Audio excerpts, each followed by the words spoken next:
안녕하세요. 47살 된 남자입니다. 고등학교를 졸업하자마자 군대에 빠르게 입대해서 남들보다 일찍 전역했고, 부지런히 공부해서 대학교를 졸업하고 대기업 회사에 입사를 하게 되었죠.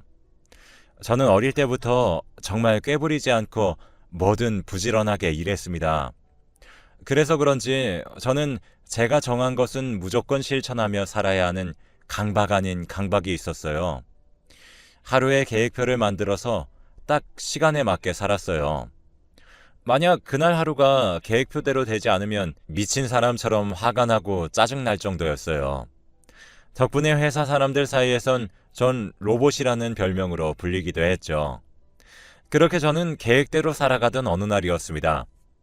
그날도 어김없이 아침 일찍 일어나서 회사에 출근하기 전 항상 들리는 가게에 들러 샌드위치와 커피를 샀어요. 거기 사장님이 제게 쿠키를 주며 좋은 하루 되세요 했고, 전 웃으며 감사합니다 하고 출근을 했어요. 일찍 회사에 도착해서 샌드위치를 먹는데 쿠키 뒤에 작은 메모가 붙어 있더라고요. 아직도 그때 쿠키 뒤에 붙어 있던 메모를 잊을 수가 없습니다. 메모에는 안녕하세요. 항상 저희 가게에 들러주셔서 너무 감사드려요. 다름이 아니라 제가 그쪽이 마음에 무척 들어서 이렇게 메모를 남깁니다. 괜찮으시면 주말에 저희 가게에서 저랑 커피 한 잔 어떠세요? 주말에 기다릴게요. 라고 적혀 있었어요. 글씨조차 너무 작고 동글동글하니 귀여운 글씨체였어요. 저는 여태 살면서 여자를 한 번도 만나본 적이 없었고, 이렇게 먼저 다가와 준 사람조차 없었기에 처음엔 당황했어요. 그런데 마침 그날 주말에는 약속도 없었고 여성분이 먼저 용기 내주시는 걸 거절하는 것도 예의가 아닌 것 같아 주말에 만나게 되었죠. 그렇게 주말에 그분의 가게에 가게 되었고, 그분은 정말 수줍어하시면서 저를 반겨주셨습니다. 저는 들어가자마자 장사하셔야 하는데 괜찮으신가요? 했고, 싱긋 웃으면서 제게 오늘은 장사 쉬려고요. 중요한 약속을 잡아서요. 하더군요. 그분이 싱긋 웃으실 때마다 저는 심장이 쿵쾅쿵쾅 뛰었습니다. 처음 느끼는 감정에 저는 혼자서 별의별 상상을 다 했습니다. 진짜 이 여성분이 내게 호감이 있는 걸까? 하며 진짜 별의별 상상을 하며 서 있는데, 그분이 제게 자리에 앉으라고 말을 하고는 제가 아침마다 항상 먹는 샌드위치와 커피를 내주었어요. 그리고 저희는 얘기를 했고, 얘기를 하면 할수록 정말 이렇게 잘 맞는 사람이 있을까 싶을 정도로 상상 속에 완벽한 이상형을 만난 것 같았죠. 그렇게 저희는 그날 이후 더욱 가까워졌고, 처음에는 서로 알아가며 지내기로 했었습니다. 그러던 어느 날 야경을 보러 남산으로 갔던 날이 있었습니다.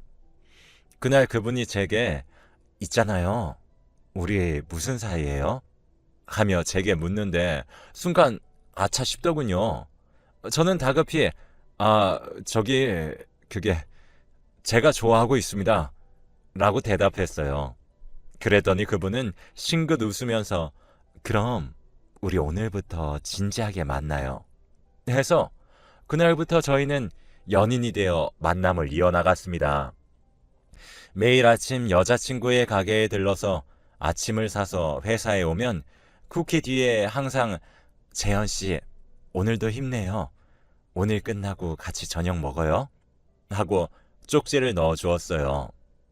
그게 너무 귀엽고 설레서 처음 받은 메모부터 버리지 않고 모아두었습니다.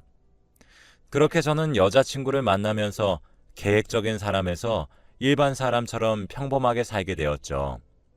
여자친구를 만나다 보니 변수라는 것은 존재할 수밖에 없었고, 그 변수는 늘 새로운 시도를 할 수 있게 해줬죠.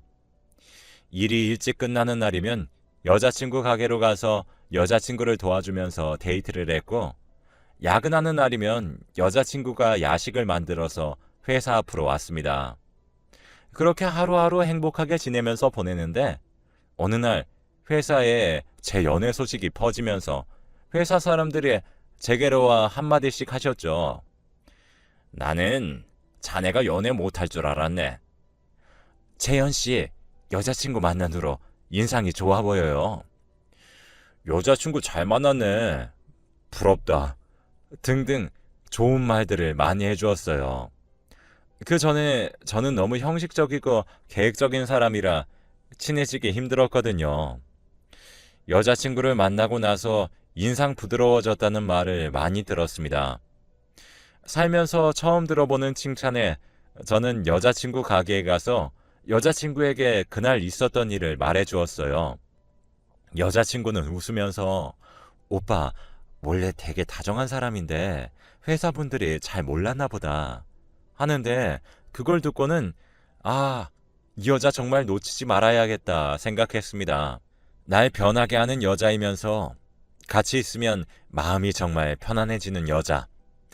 나는 복받은 남자구나 했죠. 그러고 저희가 연애한 지 1주년에 여자친구에게 프로포즈를 했고 여자친구는 좋다고 울면서 제게 안겼습니다. 그렇게 저희는 결혼을 했어요.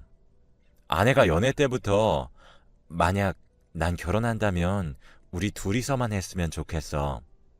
가족들 초대하는 것도 좋긴 하지만 그래도 우리가 결혼해서 사는 건데 남들 초대해서 시끌벅적하게 하는 것보다 그냥 둘이 서약하고 반지 나눠 가지고 싶어. 라고 했었어요.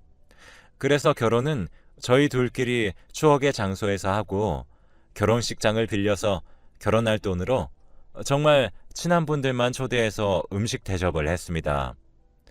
그렇게 저희의 결혼식이 끝이 나고 저희는 남은 돈으로 집을 장만해서 살았습니다. 장모님, 장인어른도 상견례하는 날에 한번 뵙고는 그 후에 잘 뵙지 못했어요. 워낙 두 분 다 바쁘시고 해외에 거주하셔서 연락도 잘 안 되고 뵙고 싶어도 쉽게 뵙지 못했죠. 그래서 저는 아내에게 미안한 마음에 항상 더 잘해주려 노력하고 저희 부모님께서도 진짜 딸처럼 이뻐라 하셨죠. 며느리 손에 물 묻게 하면 안 된다고 매년 김치랑 반찬 해서 보내주시고 일하다가 몸 상한다면서 보약도 해주시고 저보다도 지극정성으로 보살피셨습니다. 아내는 감사하기도 하면서 때론 저희 부모님을 부담스러워했습니다. 그렇다 해도 부모님 앞에서 대놓고 불편해하거나 부담스러워하지는 않고 그냥 저에게 와서 오빠, 나는 오빠네 부모님이 그러시는 게 조금 불편해 하는 정도였죠. 그래도 아내가 착해서 그런지 아내는 불편해도 저희 부모님이 오죽하면 그럴까 하고 이해하고 넘어갔습니다. 그러다 저희에게 아이가 생겼고 아이는 무럭무럭 잘 자라서 아내와 똑 닮은 이쁜 요조숙녀로 자랐습니다. 부모님은 아내가 아이를 낳고 힘들어할까봐 아내를 대신해 아이를 돌봐주셨고 아내는 덕분에 출산 후 마음 편히 몸매 관리를 할 수 있었습니다.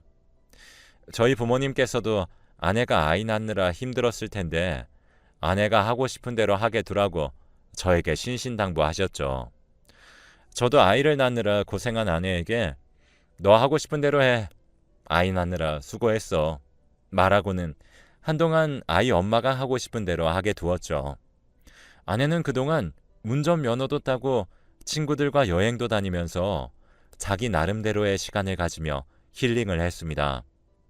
아내가 자기 생활을 하며 시간을 가질 동안 딸아이는 시골 저희 부모님 댁에서 자라고 있었습니다. 딸아이는 할머니 할아버지를 잘 따르면서 지냈습니다. 시간 나는 주말마다 아이를 보러 아내와 같이 갔습니다. 처음엔 저는 아이가 엄마를 어색해하면 어쩌나 걱정했었는데 아이가 엄마를 반기며 너무 좋아하는 모습을 보고는 저는 아내에게 희한하네. 나는 어색해할 줄 알았는데 하나도 안 어색해하네. 라고 말을 했어요. 그걸 듣던 저희 어머니가 무슨 소리야? 왜 어색해? 애 엄마가 항상 시간이 날 때마다 딸 보러 내려왔었는데 라고 말씀을 하시더라고요.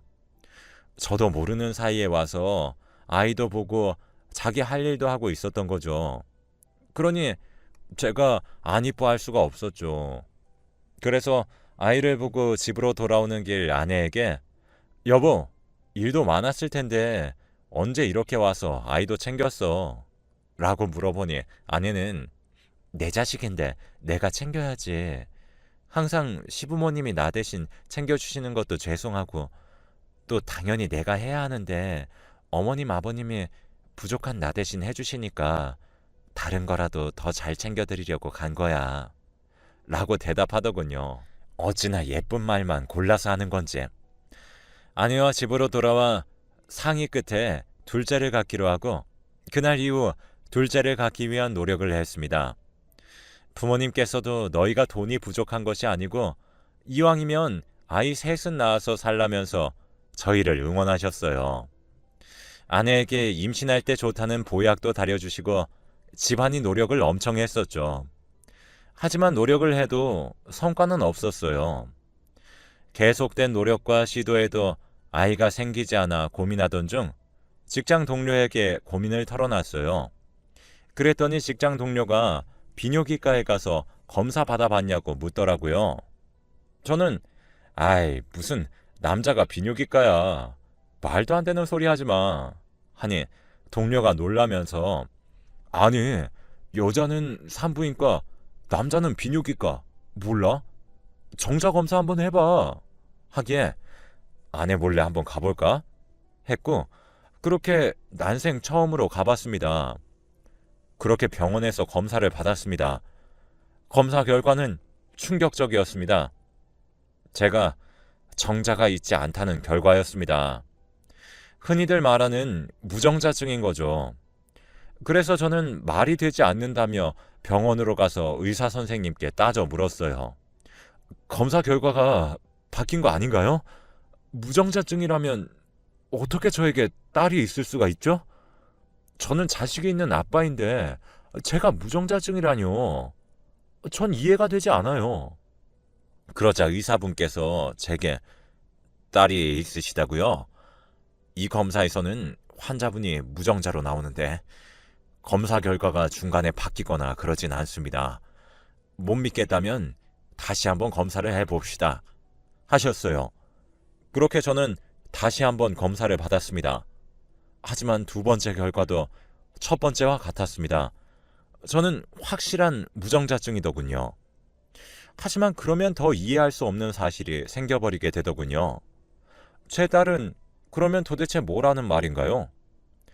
저는 집으로 돌아가 아내에게 상황 설명을 해줘야 하는데 어디서부터 어떻게 말을 해야 하는지 혼란스러웠습니다. 저도 이렇게 혼란스러운데 아내는 얼마나 혼란스러울까 걱정이 되었고 또 부모님께도 어떻게 말씀을 드려야 할지 모르겠더군요. 그냥 저만 입 다물면 모두가 행복할 것만 같아서 입을 닫았습니다.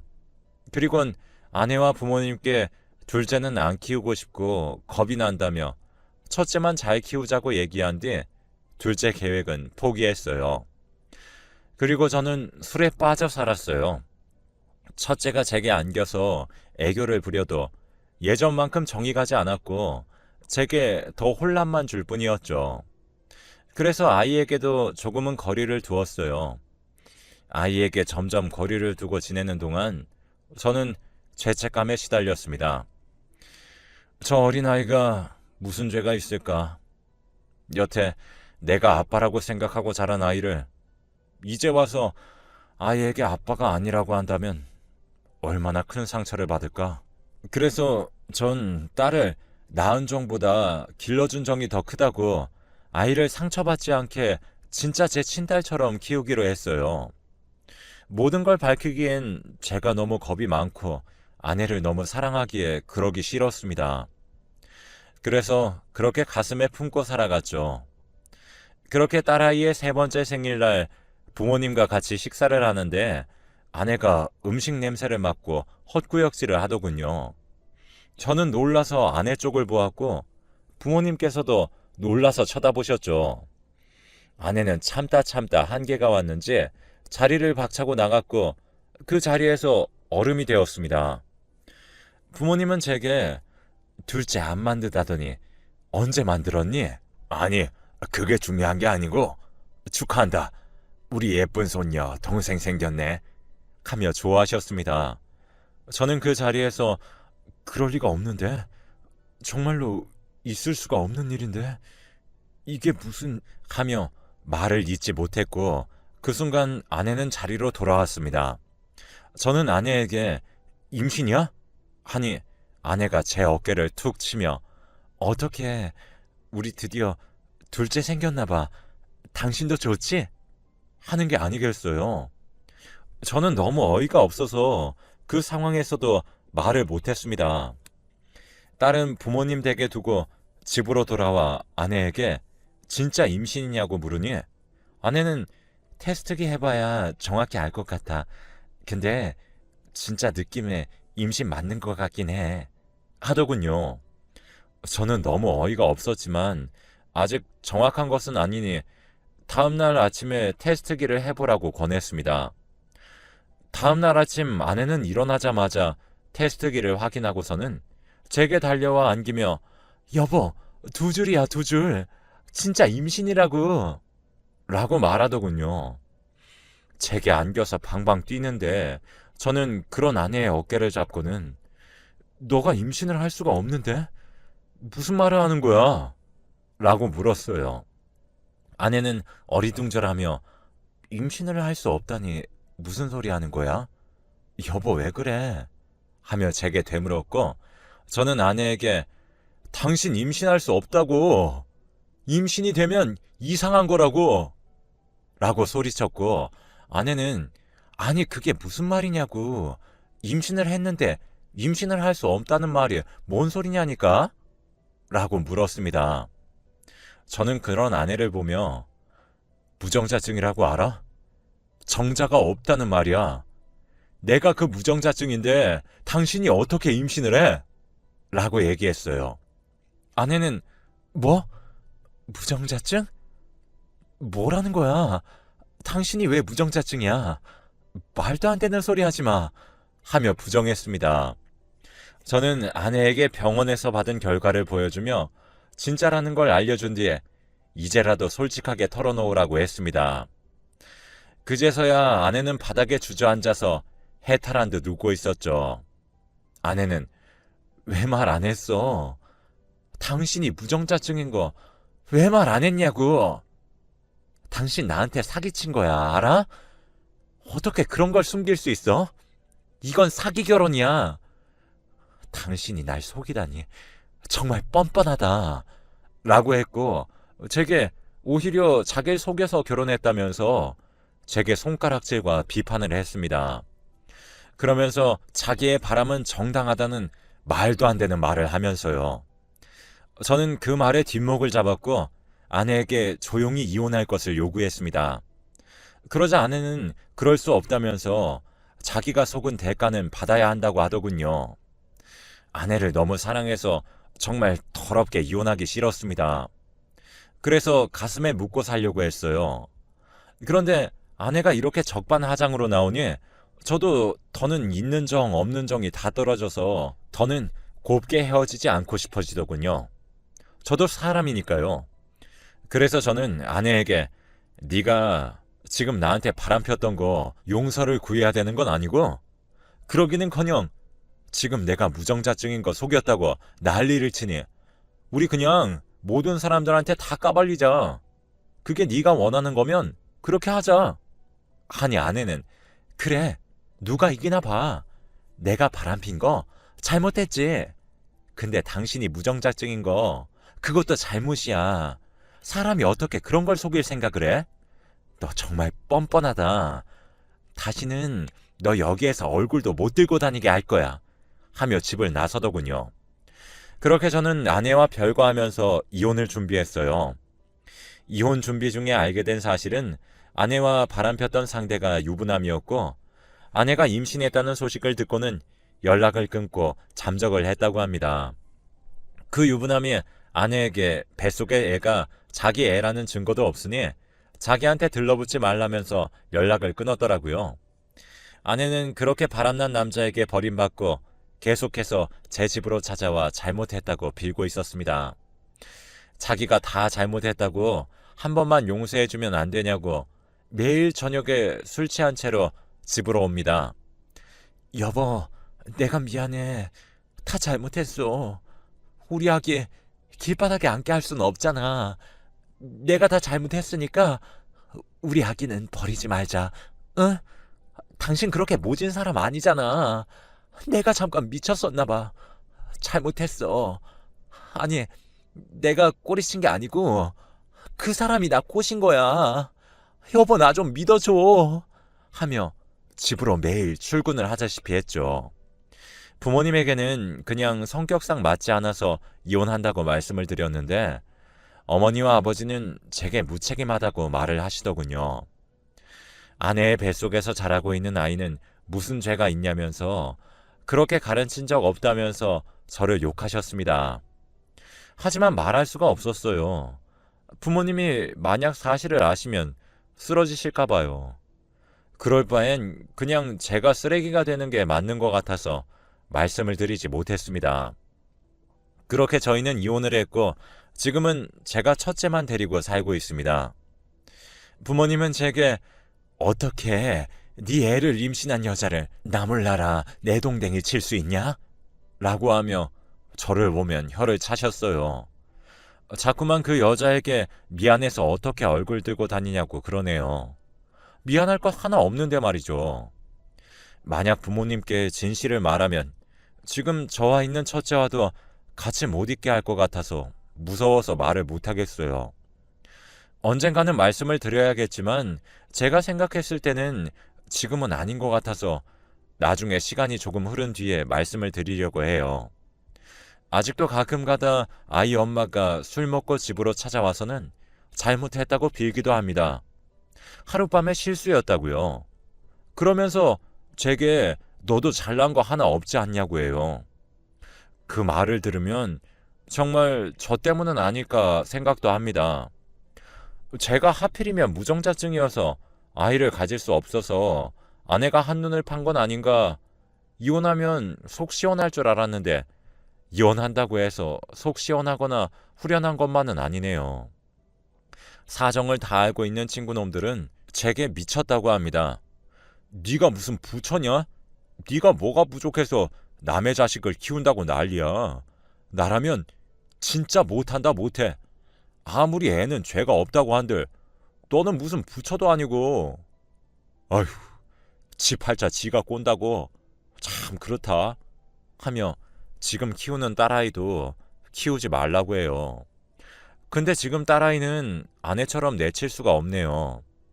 아이는 잘못이 없기도 하지만 어릴 때부터 저를 잘 따랐고 기른 정이 생각보다 큰가 봅니다. 아이를 싫어하던 저도 딸아이만큼은 눈에 넣어도 안 아픈 자식이기에 제가 죽는 한이 있어도 딸과는 평생 행복하게 살고 싶네요. 그리고 전처가 너무 집으로 찾아오고 있어서 지금 저는 아이와 함께 해외로 이민을 갈까 고민도 하고 있습니다. 아이들 교육은 우리나라보다 외국이 더 좋다고 그러기도 하고요. 여기에 있다가 아이가 상처받는 걸 보고 싶지 않기도 하고요.